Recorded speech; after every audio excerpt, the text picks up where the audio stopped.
Hi, this is Bennett Tchaikovsky, and welcome to Intermediate Accounting After Dark.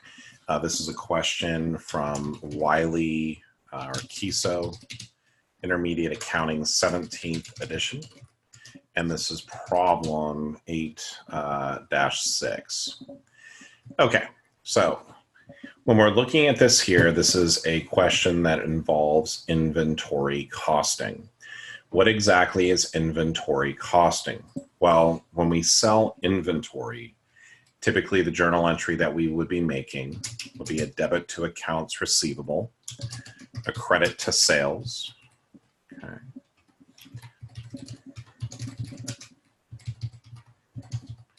And at the same time, I need to go through and assign costs of my inventory. I need to go through and assign, basically, once I sell my inventory, I need to decrease my inventory and assign it to cost of goods sold. So when we're going through and doing this type of question, what we're trying to figure out is what is the dollar amount that we actually take to our cost of goods sold. So when we have inventory costing questions, right, and this is just kind of go through here and remember, is that when we're dealing with this here, again, another way of kind of going through and looking at it is we have our inventory account where we have our beginning inventory plus our purchases. And this is going to be giving us something called my goods available for sale.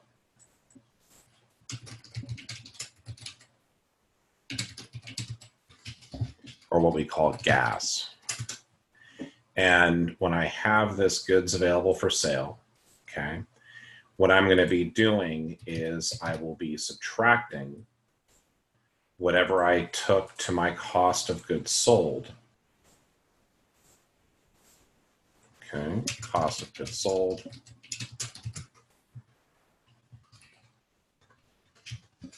And over here.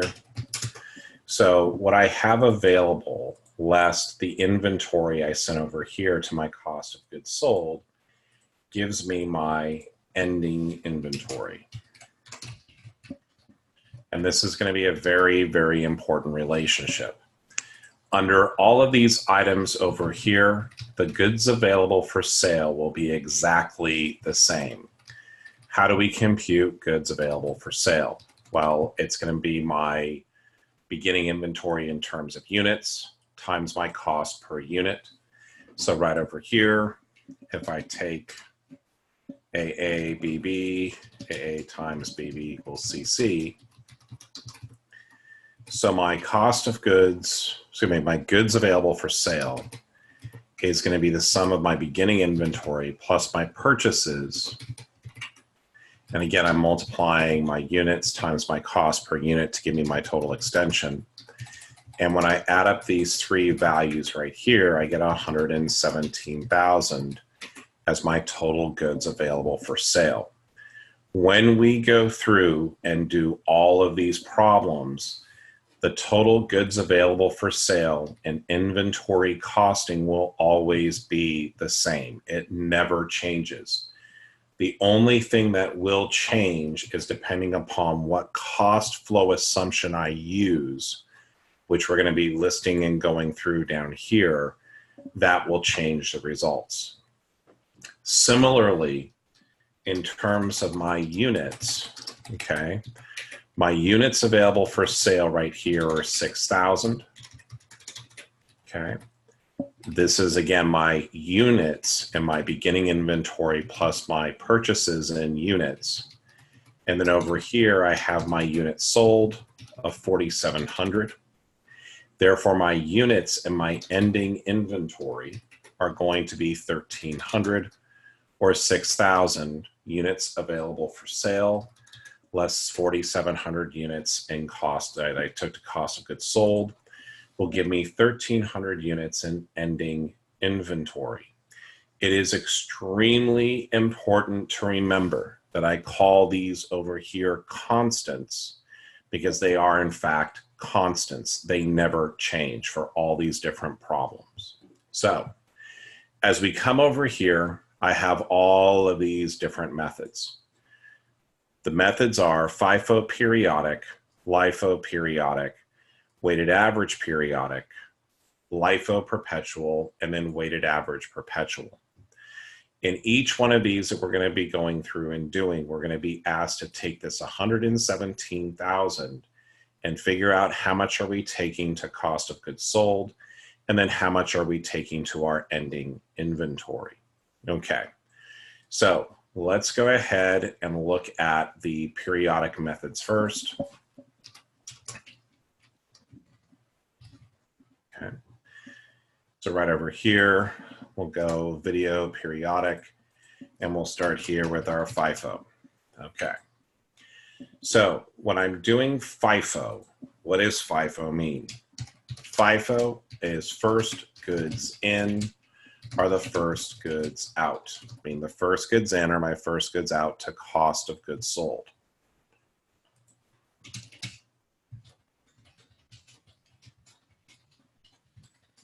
Okay. Periodic means that I assume I disregard the dates of sale and assume that all sales happened at the end of the accounting period. So I don't care about when the sales were made. Rather, I assume that all sales happened at the very end of the accounting period. So as I go through and look at this right here, first thing I need to go through and do is I need to figure out how many units am I taking to cost of goods sold. Well, under FIFO Periodic, I am taking 4,700 units to cost of goods sold. Under LIFO Periodic, I take 4,700 units to cost of goods sold. Under LIFO Perpetual, it's the same. We just do it in different ways. So over here, right, basically I'm going to start over here with my units. I'll go here, date, units, cost per unit, and then my extension. Okay.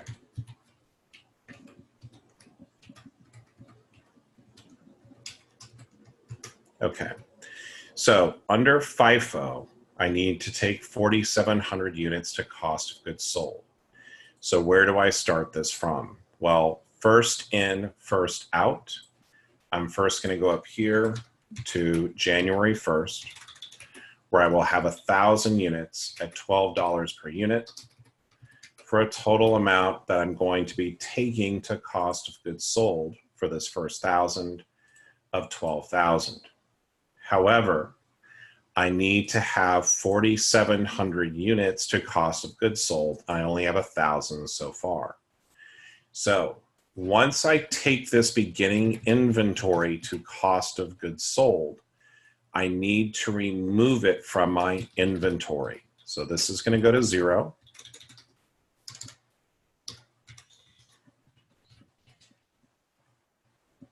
Okay. All right. So first in, first out. I now go to February 4th. I'm going to take 2,000 units at a cost per unit of $18 per unit. So when I go through and I do this, I'm going to get a total of $36,000. So once I take this over here, 2,000 minus 2,000, FIFO, over here, this now goes to 0. Now note here, I need a total amount here of 4,700 units. I'm not done yet. So to get to that 4,700, I'm going to go here to April 2nd, and I'm going to take 1,700 units. So I'm going to take 1,700 units of these at $23 each for a total over here of $39,100. So at the end of the day, right here, I have taken a total of 4,700 units to cost of goods sold, and this has a total value here of $87,100. So this is my total cost of goods sold under FIFO Periodic, okay? And if I come over here to my inventory, I started here with 3,000 units. So I'm going to have over here, I'm going to have 1,300 units left. So if I come over here and this is my cost of goods sold under FIFO Periodic. So if I take my goods available for sale, which was my beginning inventory plus my purchases of 117,000, less my cost of goods sold, which over here is 87,100, my ending inventory is going to be over here at 29,900. Now, the reason why I enjoy these types of problems is that there are many ways we can go through and check our work.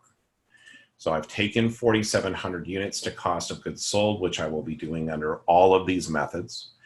And if I looked at this over here and I say to myself, okay, what is in my ending inventory? Well, so I got rid of these two here, okay?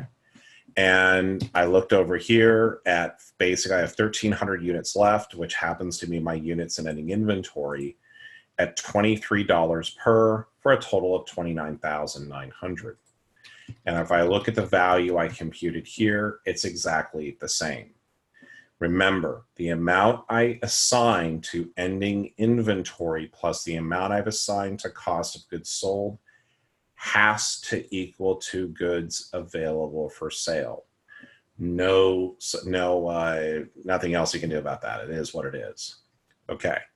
One of the other things I could have done too is that if I go through here and I restore all these values, okay, if I would have said to myself, okay, I've got 1,300 units in my ending inventory. And if I'm going through and doing this under FIFO Periodic, what's going to be remaining? Well, FIFO, there's something called LISH, or last in, still here. This is kind of the opposite of FIFO, okay? Which really means that, okay, the last items in will be the ones that are still here.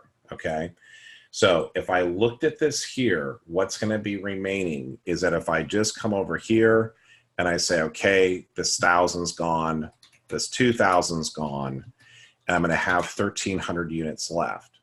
So if I take this 1,300 units times 23 and come up over here, so my goods available for sale is still going to be 117,000.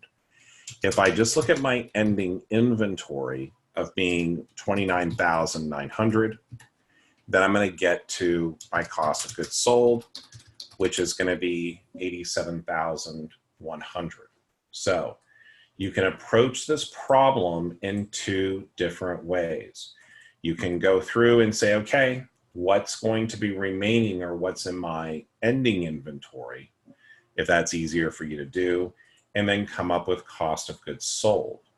Because when we're looking at this relationship, right, gas is equal to, or gas minus cost of goods sold is equal to my ending inventory. Gas minus ending inventory is equal to my cost of goods sold. Gas, or goods available for sale, is equal to cost of goods sold plus my ending inventory. Right, so again, this is a method of going through and doing cost allocation. So that's my first part right here. So that is FIFO Periodic. FIFO, first in, first out. Periodic, I disregard the dates of sale and assume that everything happened at the end of the period. So what we're going to do now is we're going to do LIFO Periodic.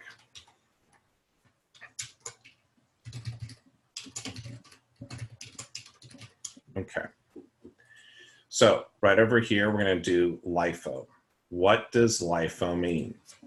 LIFO is last in, first out. the last goods in are the first goods expensed to cost of goods sold. Periodic, I ignore the dates of sale and assume that all sales happened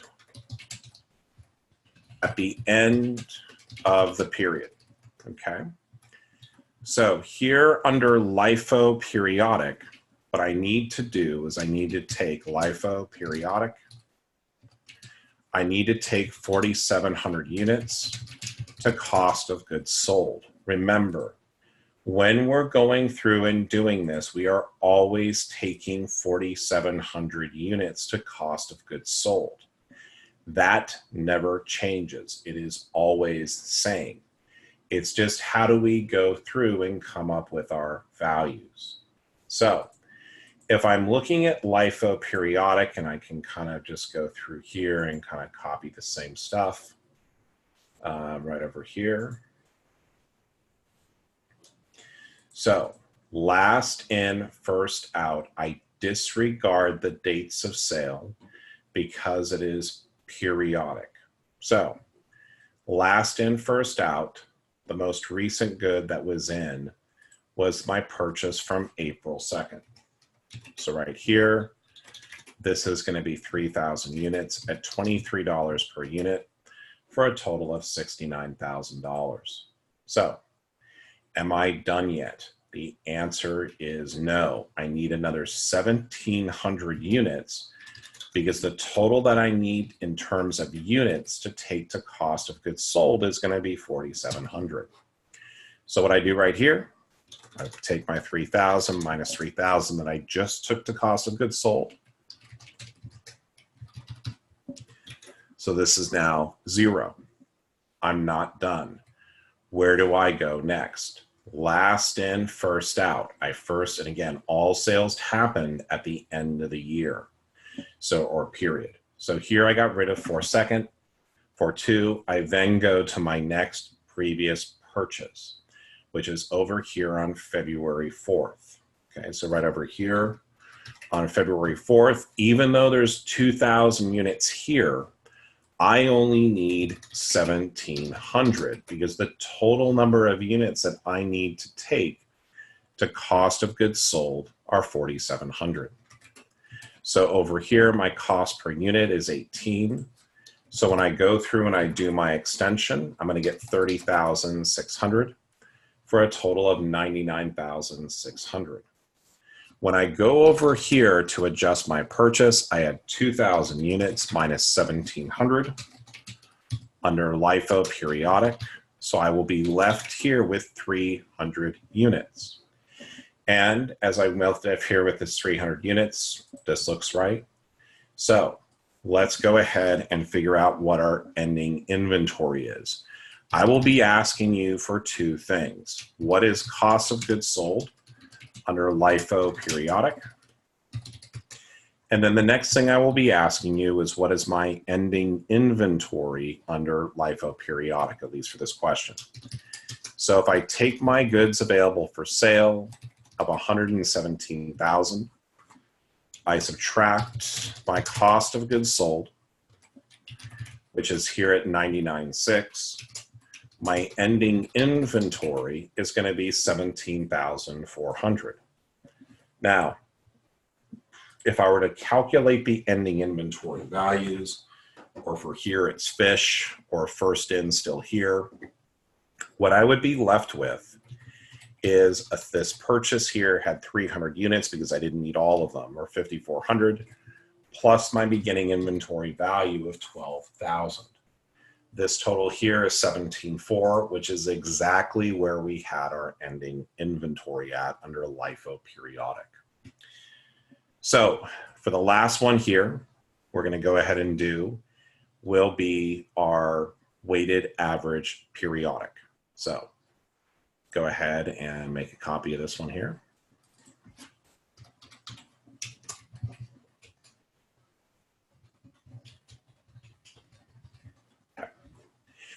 So when I'm doing weighted average periodic, what I am doing is I am coming up with a weighted average cost per unit.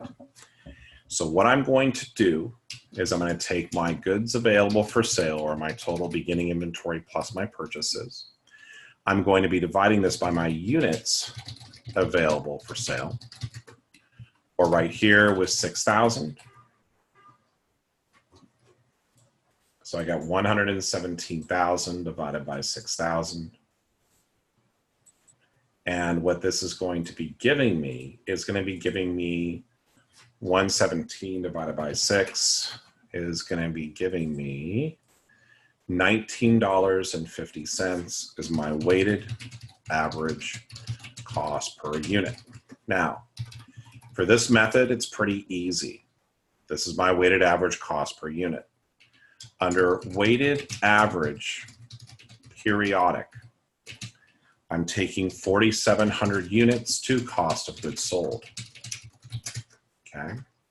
So here under weighted average periodic, I'm going to take 4,700 units times $19.50 per unit.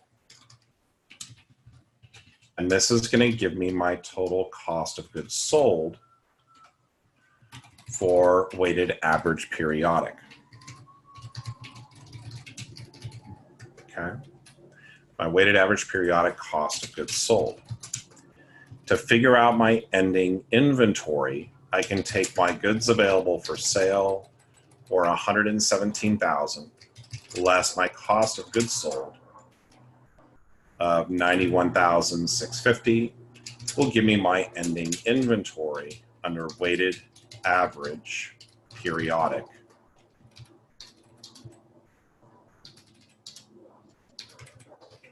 Or 25,350. How can we check our work? Well, my ending inventory in terms of units was 1,300. If I multiply this ending inventory in terms of units by $19.50, what I will end up with is 1,300 times 1950, and that will give me 25,350. This is a way I can make sure I know what I have done is correct. These are great questions in terms of going through and checking our work. Okay, let's move on. The next one here, and remember, this is weighted average periodic. I am disregarding the sale dates, and I treat everything as though it's happened at the end of the period. This is why I can go through and use this 6,000. Okay, because I'm taking a total average. When we get to perpetual, it is very different. So right over here, we're now going to be doing our perpetual methods. And I'm again breaking all the rules by making extra long YouTube videos. So under LIFO Perpetual, so LIFO is last goods in are the first goods expensed to cost of goods sold. Okay. And perpetual means that the dates matter. It's like an episode of The Bachelor. The dates are very important. We are going to go chronologically. God, I didn't even spell that correctly. That is really, really bad. Okay, chronologically. How do I spell chronologically? Well, let's see if we can find a tool to help us out. Let's see here. Edit. View. Format. How do I do a spelling check? Tools. Spelling. Spell check. There's a go. Available. Expense. Sure. Periodic. Wow. Chronologically. Sweet. Okay. So perpetual. We're going to go chronologically. So how many units am I taking to cost of goods sold under LIFO Perpetual? Well, under LIFO Perpetual, it is still going to be 4,700 units to cost of goods sold. What's going to be different about this, though, is I'm going to look at each sale individually. So over here,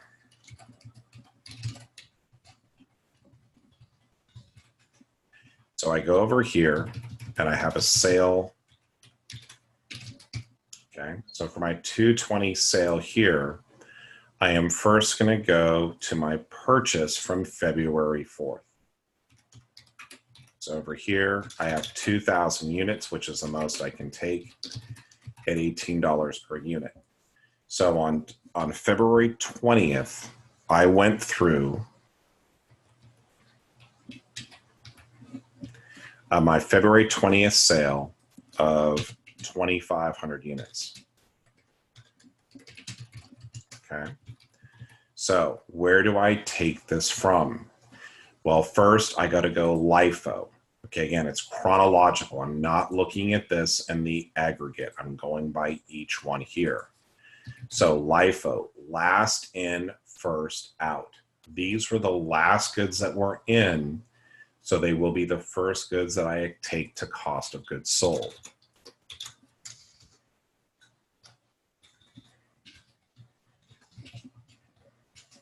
So once I've taken these here, I remove them from the cost pool, or basically from my inventory costs. However, I have a problem. I need more. So where I need to go now is to my beginning inventory on January 1st. I'm going to need to grab 500 units because over here I had a total sale of 2,500. So I'm going to go over here. I'm going to take 500 units at 12 for a total over here of $6,000. Once I take this 500 units, what I'm going to do here is I'm going to say 1,000 minus 500, my sale of 220. So this will now have 500 remaining. Okay. So this was my first sale right over here.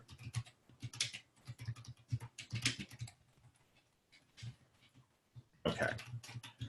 Now I'm going over here, and so the total amount in terms of my cost of goods sold from here is going to be 42,000. So now I go to my next sale chronologically, which is on November 4th. So my 11/4 sale was 2,200 units. So where do I go first? Last in, first out.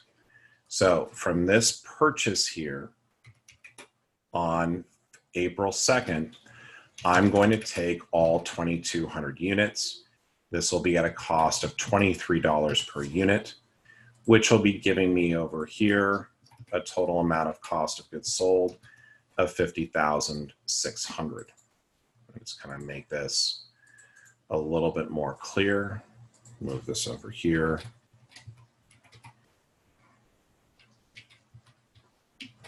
Okay, so once I take out this 3,000 minus 2,200 sale from 11/4, I'm going to have a total of 800 units remaining. So when I go over here, my total cost of goods sold under LIFO Perpetual is going to be the sum of these two values. So the 42,000, which is the 36 plus the 6, plus 50,600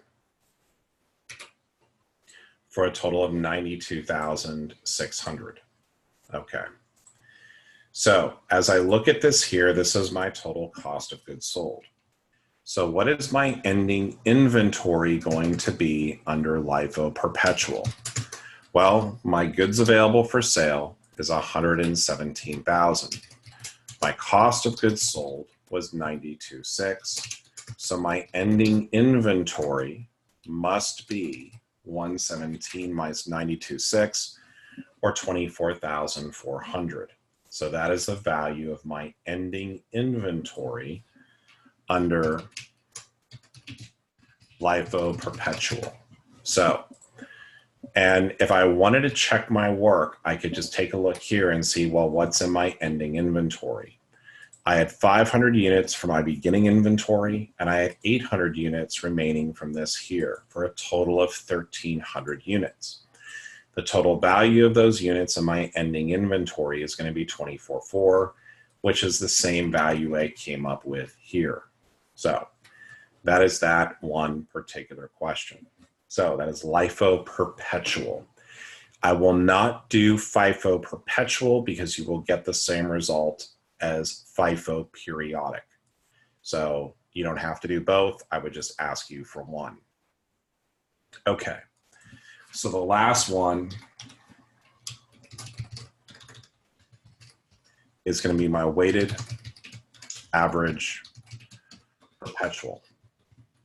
Okay. So similar to our weighted average periodic.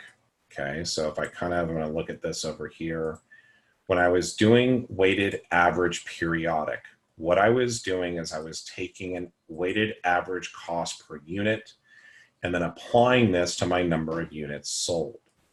What is different here is when I'm doing weighted average perpetual is that what I have to kind of remind myself of is that, well, the dates matter. So if the dates matter, then what I need to try to go through and do is to come up with, I had really over here at a sale date on 2/20 of total number of here of units of 2,500. On 11/4, I had a sale basically of 2,200 units. So remember, under weighted average perpetual, I need to take 4,700 units to cost of goods sold. So over here, when I've got my sale date and my units, what I need to figure out is what is my weighted average cost per unit. And when I multiply my number of units times that weighted average cost per unit, or over here,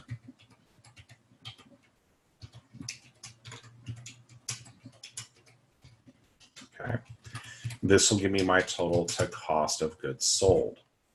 This is a very, very important kind of just way to kind of put in our minds that this is ultimately what we're trying to go through and to do. Now, the one challenge with weighted average perpetual is that if you remember from the other methods I was showing you, especially LIFO Perpetual, once I take something to cost of goods sold, I need to remove it from my inventory. So under weighted average perpetual, we're going to be going through and doing the same thing. So right over here, so again, I need to take a total of 4,700 units to my cost of goods sold. What I need to figure out is what is going to be my weighted average cost per unit. So I'm going to look here, my cost pool pre-sale. My cost pool, when I call it a cost pool, is like what were in my inventory costs pre-2/20, February 20th sale. Well, my inventory cost divided by my units. So over here, my beginning inventory on 1/1, this had a total inventory cost of 12,000. And I had a total number of units here of 1,000 units. What else did I have in my inventory prior to my February 20th sale? Well, over here, I had a 2/4 purchase. This was 36,000 units divided by 2,000. So if I take this here,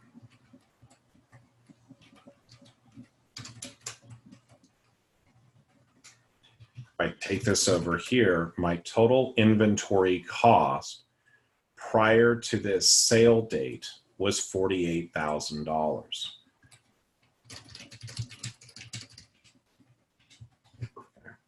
I'm dividing this by my total units of 3,000. So my weighted average cost per unit is going to be $16. Okay, so what I now need to do is, so I figured out my weighted average cost per unit, or 48,000 divided by 3. So this $16, what I'm going to do here is I'm going to put this up in here into my weighted average cost per unit of $16. So the total amount I am taking to cost of goods sold is going to be $40,000, or what I just did here. Now, as I mentioned, once I take something to cost of goods sold, I need to remove it from the cost pool. So what I need to do is I'm going to be coming up with a cost pool post 220 sale. How do I remove those costs? Well, I'm going to have my inventory cost divided by my units. So my cost pool pre-220 sale was 48,000 divided by 3,000. Okay, so right over here, give ourselves a little bit more room. I'm going to shrink this down a little bit. This will be C4. I promise it's not explosive. So right over here, my cost pool pre-220 sale.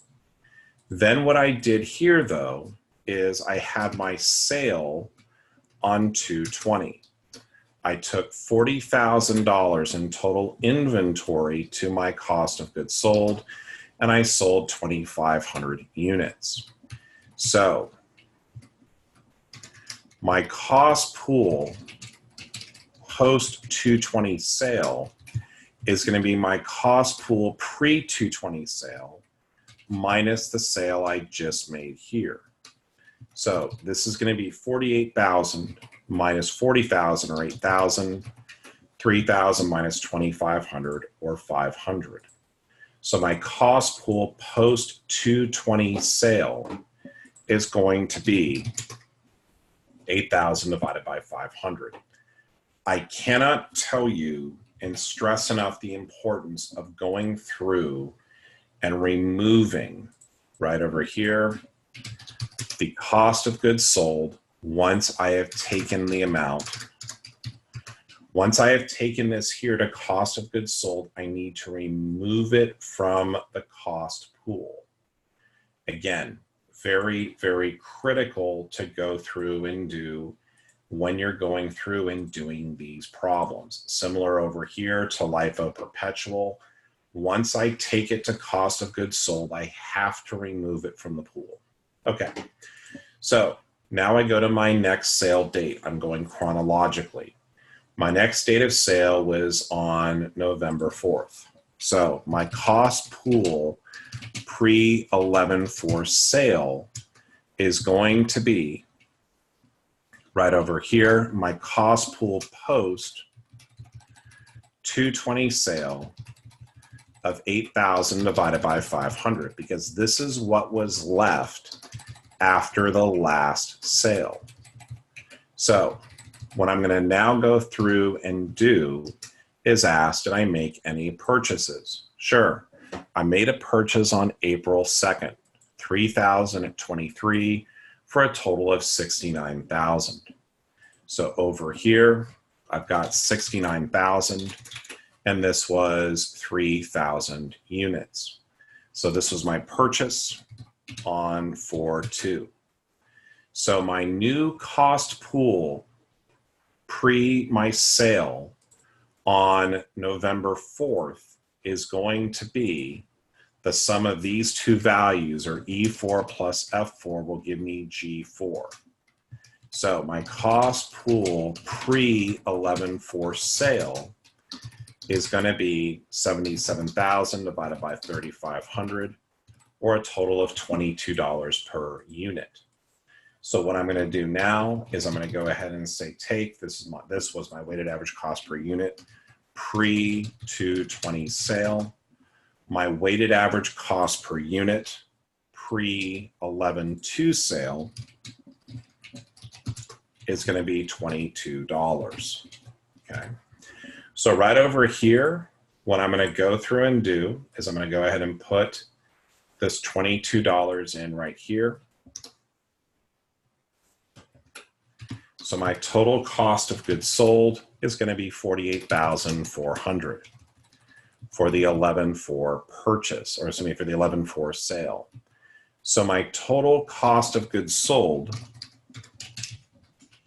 under weighted average perpetual will be $88,400.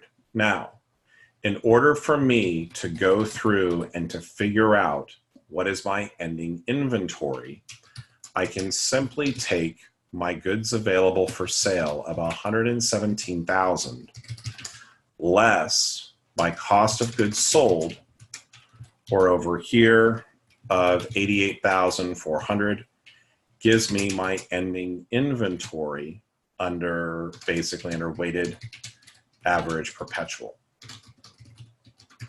or over here of $28,600.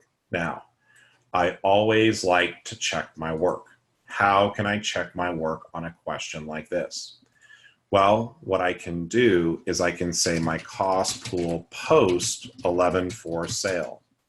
What is that going to be? Well, if I kind of follow my same logic, if I take over here my cost pool pre-11/4 sale, and this was say 77,000 divided by 3,500.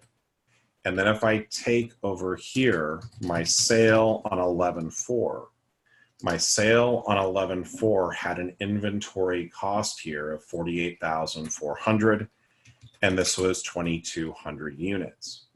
So when I subtract my cost pool pre-11/4 sale from my sale on November 4th, what I'm going to come up with is my ending inventory, or 77,000 minus 48,400, 3,500 minus 2,200. And if we look at here, notice a few interesting things. This 1,300 units is the same exact amount as my ending inventory, right? Over here, the value of my ending inventory is 28,600, which is the same number we came up with here. So that is weighted average perpetual. This part down here is optional. This is a check my work weighted average perpetual. Okay. So I want to thank you for joining me here today as we went through Kieso problem 8-6. You should have had this on financial accounting, but if it's been a while or if you've never seen it, hopefully this is helpful. Do not forget to like and subscribe, and I will see you on the next video. Have a great one.